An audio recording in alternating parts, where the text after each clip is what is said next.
प्रादेशिक समाचार के साथ मैं पूनम किरकेट्टा। पहले मुख्य समाचार। प्रधानमंत्री नरेंद्र मोदी ने कहा, बजट से नए अवसरों और संकल्पों की सिद्धि को मिलेगी दिशा।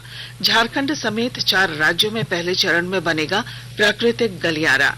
फाइजर और बायोएनटेक औषधि कंपनियों ने 5 साल से कम उम्र के बच्चों के लिए कोविड टीकाकरण के आपात उपयोग का अधिकार मांगा।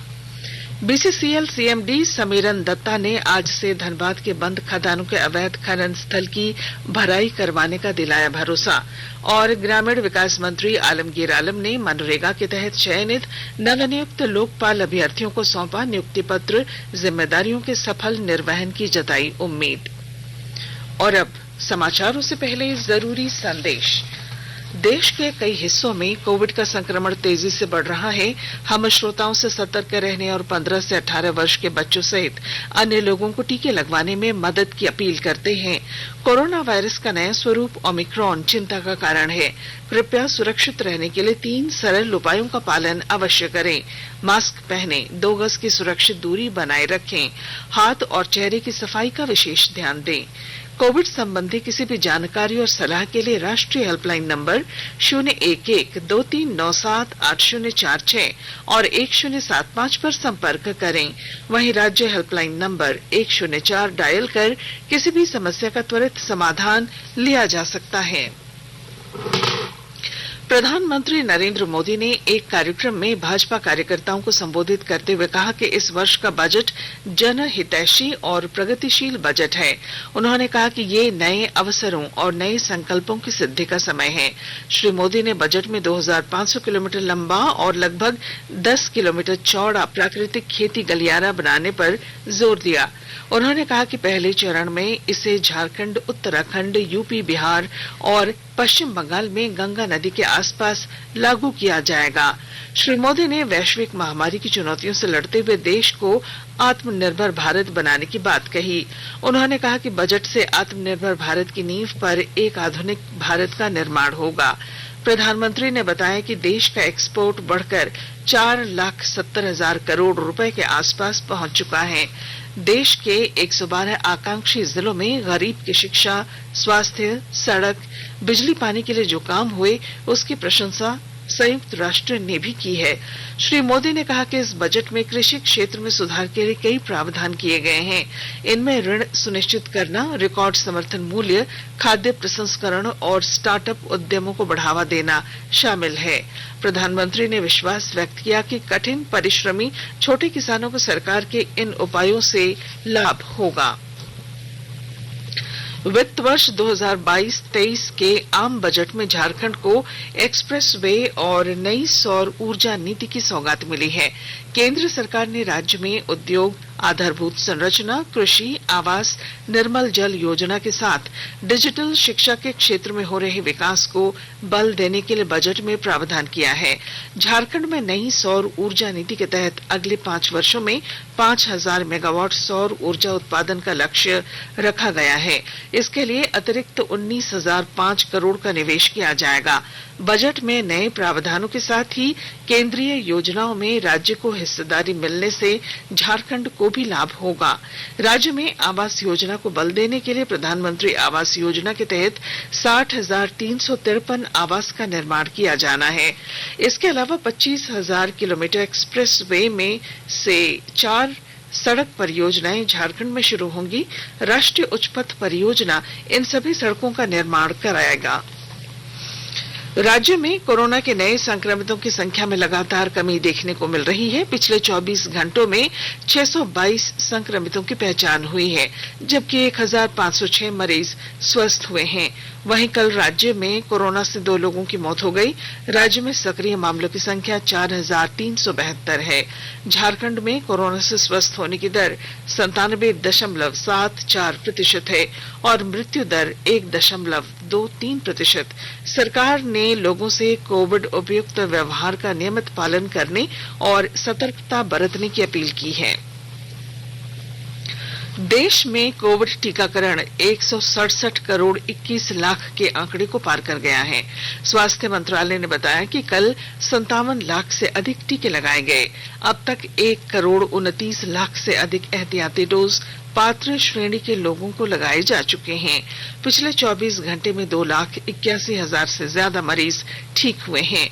देश में कोरोना से स्वस्थ होने की दर 94.91% है। औषधि कंपनियां फाइजर और बायोएनटेक ने 5 वर्ष से कम उम्र के बच्चों के कोविड टीकाकरण के लिए आपात उपयोग अधिकार मांगा है। फाइजर कंपनी ने एक वक्तव्य में कहा कि ये वैक्सीन डोज 6 महीने से 4 वर्ष तक के बच्चों के लिए जरूरी होंगे। इससे उनमें मौजूदा और संभावित कोविड वेरिएंट के खिलाफ प्रतिरोधी क्षमता बढ़ेगी। अनुमति मिल जाने पर फाइजर और बायोएनटेक का टीका 5 वर्ष से कम उम्र के बच्चों के लिए उपलब्ध पहला कोविड वैक्सीन होगा। केंद्र ने अपने कर्मचारियों के लिए बायोमेट्रिक उपस्थिति का निलंबन इस महीने की 15 तारीख तक बढ़ा दिया है। सरकार ने अवर सचिव स्तर के नीचे के 50% कर्मियों के लिए वर्क फ्रॉम होम यानी घर से काम करने की अनुमति भी इस महीने की 15 तारीख तक बढ़ा दी है। दिव्यांगजन और गर्भवती महिला कर्मचारियों को कार्यालय में उपस्थिति से छूट जारी रहेगी। पूर्वी सिंहभूम जिले में जमशेदपुर स्थित एमजीएम अस्पताल में जल्द ही आई बैंक खुलेगा। इसके लिए तैयारी शुरू कर दी गई है और जानकारी के साथ हमारे जमशेदपुर संवाददाता। एमजीएम अस्पताल में जल्द ही आई बैंक खुलेगा, इसकी प्रक्रिया शुरू हो गई है। एमजीएम अस्पताल के अधीक्षक डॉक्टर अरुण कुमार ने बताया कि स्वास्थ्य विभाग ने इसके उपकरण की खरीदारी के लिए 40 लाख रुपए स्वीकृत किए हैं। एमजीएम में आई बैंक पहले से बनकर तैयार है। इसे संचालित करने के लिए प्रशिक्षित टीम भी मौजूद है। उपकरण की कमी थी। एमजीएम में आई बैंक शुरू होने से नेत्रदान और कॉर्नियल ट्रांसप्लांट दोनों हो सकेगा। राजेश कुमार लालदास, आकाशवाणी समाचार, जमशेदपुर। आकाशवाणी के ताजा तरीन समाचारों के लिए आप हमारी वेबसाइट newsonair.com पर लॉग ऑन कर सकते हैं। ताजा समाचार Twitter handle @AIR News Alerts और Facebook page all India radio news पर भी उपलब्ध है। आप प्रादेशिक समाचार एकांश के ट्विटर हैंडल @AIR News_Ranchi और फेसबुक, इंस्टाग्राम पेज तथा YouTube channel AIR News Ranchi पर भी हमारे बुलेटिन सुन सकते हैं। प्रादेशिक समाचार आप आकाशवाणी रांची से सुन रहे हैं और अब पेश हैं कोरोना से बचाव के कुछ संदेश।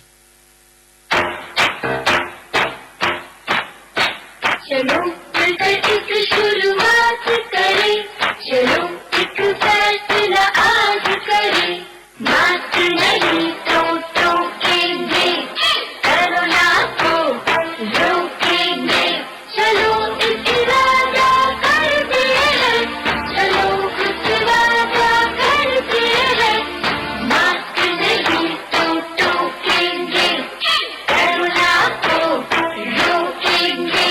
भारत सरकार द्वारा जनहित में जारी। कोविड-19 से बचाव और सुरक्षित रहने के 3 उपाय। मास्क लगाएं, 2 गज दूरी है जरूरी, सुरक्षित दूरी रखें, हाथ और मुंह साफ रखें।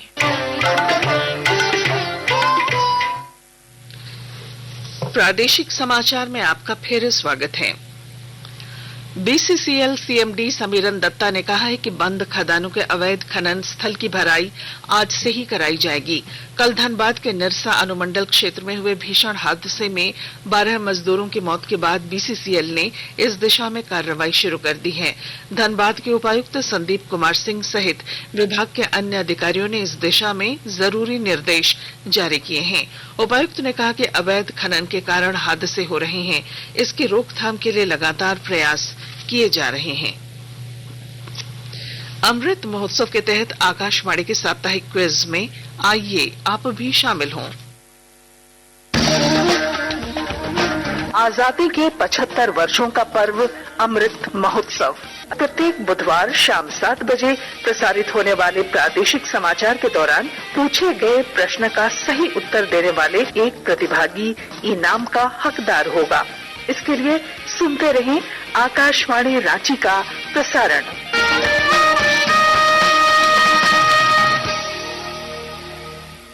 जागो ग्राहक जागो, जागो ग्राहक जागो। आजादी का अमृत महोत्सव के लिए सभी उपभोक्ताओं को शुभकामनाएं। हॉलमार्क सोने की शुद्धता सुनिश्चित करता है। हमेशा हॉलमार्क वाले सोने के आभूषण खरीदें। उपभोक्ता किसी भी शिकायत के लिए कृपया राष्ट्रीय उपभोक्ता हेल्पलाइन टोल फ्री नंबर 14404 पर संपर्क करें। उपभोक्ता मामले विभाग, भारत सरकार द्वारा जनहित में जारी। जानो अपने अधिकारों को, अपने हक पहचानो, बेईमानों को सबक सिखाओ, ग्राहक अब तो जागो, जागो ग्राहक जागो, जागो ग्राहक जागो। पश्चिमी सिंहभूम जिले में संचार व्यवस्था को दुरुस्त करने के लिए सुदूर क्षेत्रों को मोबाइल कनेक्टिविटी से जोड़ने का काम किया जा रहा है। और जानकारी के साथ हमारे चाईबासा संवाददाता। पश्चिमी सिंहभूम जिले में संचार व्यवस्थाओं को दुरुस्त करने के लिए सुदूर क्षेत्रों को मोबाइल कनेक्टिविटी से जोड़ने का काम किया जा रहा है। सुदूर क्षेत्रों में राशन मुहैया कराने से लेकर प्रत्यक्ष लाभ अंतरण तक की सरकारी योजनाओं के लिए मोबाइल कनेक्टिविटी की नितांत आवश्यकता होती है, परंतु इस जिले में दुर्गम क्षेत्रों को अभी तक आच्छादित नहीं किया जा सका है। इसकी गंभीरता को समझते हुए जिला प्रशासन ने ऐसे इलाकों को चिन्हित कर 65 नए मोबाइल टावर्स अधिष्ठापित करने की मंजूरी दी है। विषम भौगोलिक स्थिति वाले क्षेत्रों में इन टावरों के माध्यम से अधिकाधिक क्षेत्र संचार माध्यम से आच्छादित हो सकेंगे। इसके अलावा शैडो एरिया में पड़ने वाले अत्यंत दुर्गम इलाकों को भी चिन्हित किया गया है। उम्मीद की जा सकती है कि जिले के दुर्गम इलाकों तक संचार व्यवस्था आच्छादित होने पर यहां डिजिटल इंडिया और ई गवर्नेंस जैसी महत्वपूर्ण परिकल्पनाओं को धरातल पर उतारा जा सकेगा। दिलीप बैनर्जी, आकाशवाणी समाचार, चाईबासा। भारत सरकार के आवासन एवं शहरी कार्य मंत्रालय की ओर से जारी smart city real time ranking में स्मार्ट सिटी रांची अब चौथे नंबर पर पहुंच गई है। तेजी से चल रही विकास परियोजनाओं की वजह से पिछले महीने तक देश के 100 शहरों में 11वें स्थान पर रही स्मार्ट सिटी रांची की रैंकिंग में सुधार हुआ है। स्मार्ट सिटी के विकास के पैमाने पर राज्यों की श्रेणी में जारी रैंकिंग में झारखंड लगातार नंबर 1 पर बना हुआ है। ग्रामीण विकास मंत्री आलमगीर आलम ने मनरेगा के तहत झारखंड के चयनित नवनियुक्त लोकपाल अभ्यर्थियों को आज रांची में एक समारोह में नियुक्ति पत्र सौंपा। मनरेगा योजना के अंतर्गत संचालित योजनाओं में शिकायतों के निपटारे के लिए लोकपाल का चयन किया गया है।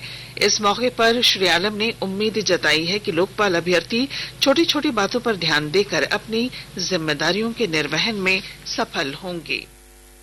आज मनरेगा योजना के तहत जो निजी पत्र हम लोग भारत सरकार के गाइडलाइन के आधार पर हम लोग ने लोकपाल का नियुक्ति पत्र दिए हैं। चयन किया गया था, उसको नियुक्ति पत्र हम लोग ने दिया है, तो मुझे लगता है कि बहुत ही अच्छा ये लोग काम करेंगे आगे चलकर। छोटी छोटी जो समस्या है निरीक्षण भी खुद करेंगे, सुनवाई भी खुद करेंगे, डिस्पोजल भी खुद करेंगे। तो मुझे लगता है कि निष्पक्ष भावना से अगर ऐसा काम करे तो छोटी छोटी चीजों के लिए ऊपर जाना नहीं पड़ेगा, जिला से ही उसका डिस्पोजल हो जाएगा। संक्षिप्त खबरें। गोड्डा जिले के गोड्डा महगामा मुख्य मार्ग पर कल ट्रैक्टर और बाइक की टक्कर में 21 वर्षीय एक युवक की घटनास्थल पर ही मौत हो गई। रांची पुलिस और एनसीबी की टीम ने संयुक्त कार्रवाई करते हुए तुपुदाना क्षेत्र से 3 क्विंटल गांजा बरामद किया है और 3 तस्करों की गिरफ्तारी भी की। रांची निवासी गुरप्रीत सिंह बंटी का निधन गुरु नानक अस्पताल में हो गया। वे झारखंड के फिल्मों के स्टार थे। आईसीसी अंडर 19 क्रिकेट विश्व कप के सेमीफाइनल में आज भारत का सामना ऑस्ट्रेलिया से होगा। एंटीगा के कुलिज क्रिकेट ग्राउंड में मैच भारतीय समय के अनुसार शाम 6:30 बजे से शुरू होगा। भारतीय बल्लेबाज मिताली राज एक दिवसीय महिला क्रिकेट में बल्लेबाजों की रैंकिंग में दूसरे स्थान पर पहुंच गई हैं। ऑस्ट्रेलिया की एलिसा हेली पहले स्थान पर हैं। आईसीसी ने महिला क्रिकेट विश्व कप 2022 से पहले ये रैंकिंग जारी की है। आज आर्द्र भूमि दिवस है। यह दिवस प्रत्येक वर्ष पृथ्वी के लिए आर्द्र भूमि की महत्वपूर्ण भूमिका पर वैश्विक जागरूकता बढ़ाने के उद्देश्य से मनाया जाता है। और अब अंत में मुख्य समाचार। प्रधानमंत्री नरेंद्र मोदी ने कहा, बजट से नए अवसरों और संकल्पों की सिद्धि को मिलेगी दिशा। झारखंड समेत 4 राज्यों में पहले चरण में बनेगा प्राकृतिक गलियारा। फाइजर और बायोएनटेक औषधि कंपनियों ने 5 साल से कम उम्र के बच्चों के लिए कोविड टीकाकरण के आपात उपयोग का अधिकार मांगा। बीसीसीएल सीएमडी समीरन दत्ता ने आज से धनबाद के बंद खदानों के अवैध खनन स्थल की भराई करवाने का दिलाया भरोसा। और ग्रामीण विकास मंत्री आलमगीर आलम ने मनरेगा के तहत चयनित नवनियुक्त लोकपाल अभ्यर्थियों को सौंपा नियुक्ति पत्र, जिम्मेदारियों के सफल निर्वहन की जताई उम्मीद। और इसके साथ ही आकाशवाणी रांची से प्रादेशिक समाचार का ये बुलेटिन समाप्त हुआ। नमस्कार।